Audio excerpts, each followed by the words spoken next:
பஹல்காம் பயங்கரவாத தாக்குதலுக்கு ரஷ்ய அதிபர் விளாடிமிர் புதின் கடும் கண்டனம். பயங்கரவாதத்துக்கு எதிராக இந்தியா எடுக்கும் அனைத்து நடவடிக்கைகளுக்கும் ஆதரவு அளிப்பதாக புதின் அதிரடி அறிவிப்பு.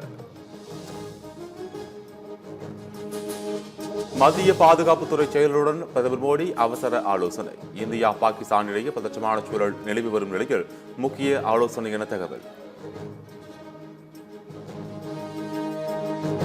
சிந்து நதிநீர் பங்கீடு ஒப்பந்தம் நிறுத்தி வைக்கப்பட்டதால் சினாப் நதியின் குறுக்கே உள்ள அணையின் அனைத்து ஷட்டர்கள் மூடப்பட்டுள்ள காட்சிகள். ரியாசி பகுதியிலிருந்து எடுக்கப்பட்ட சமீபத்திய காட்சிகள் வெளியீடு. மீண்டும் ஏவுகணை சோதனை நடத்திய பாகிஸ்தான் ராணுவம் 120 கிலோமீட்டர் தூரம் சென்று தாக்கும் ஃபதா ஏவுகணை சோதனை. வக்பு சட்டத்திற்கு எதிரான அனைத்து வழக்குகளும் வரும் 15ஆம் தேதிக்கு ஒத்திவைப்பு. புதிய தலைமை நீதிபதியாக PR கவாய் பொறுப்பேற்ற பின் அனைத்து வழக்குகளும் விசாரிக்கப்படும் என உச்ச நீதிமன்றம் அறிவிப்பு.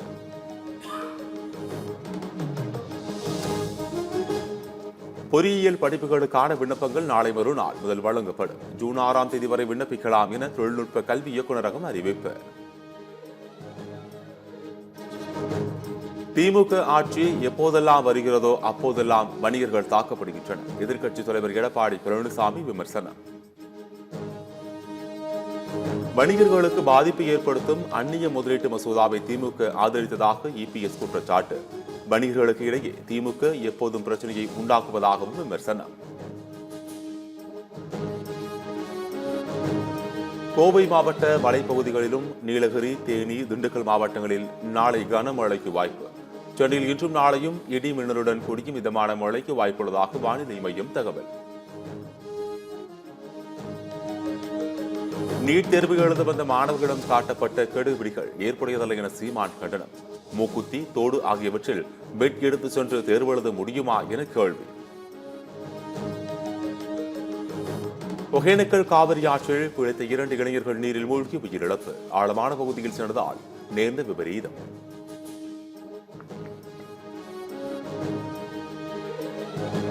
சென்னை கிண்டியில் உள்ள அரசு மருத்துவமனையில் செவிலியரை தாக்க முயற்சி. மதுபோதையில் தூங்கியதை கண்டித்ததால் வார்டு பாய் செவிலியரை தாக்க முயன்றதாக தகவல்.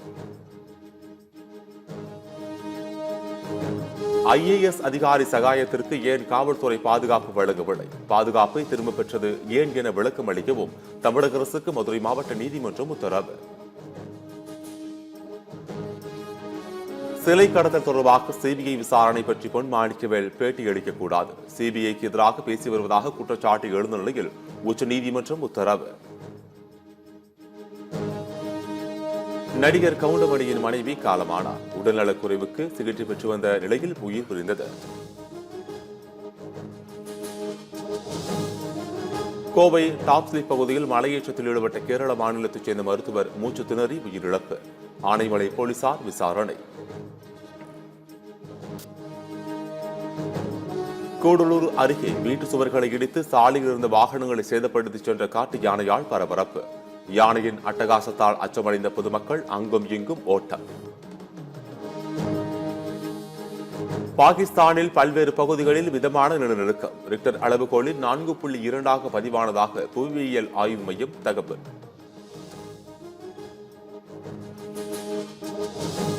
அமெரிக்காவுக்கு வெளியே தயாரிக்கப்படும் திரைப்படங்களுக்கு 100 விழுக்காடு வரி. அதிபர் டொனால்ட் ட்ரம்ப் அதிரடி அறிவிப்பு.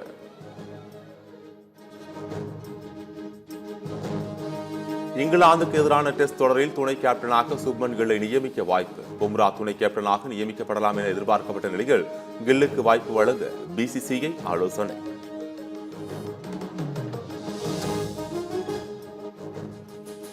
ஒரு நாள் மற்றும் T20 கிரிக்கெட் போட்டிகளுக்கான ICCயின் தரவரிசை பட்டியலில் இந்தியா முதலிடத்தில் நீடிக்கிறது. டெஸ்ட் தொடரில் 4வது இடத்திற்கு பின்தங்கிய இந்தியா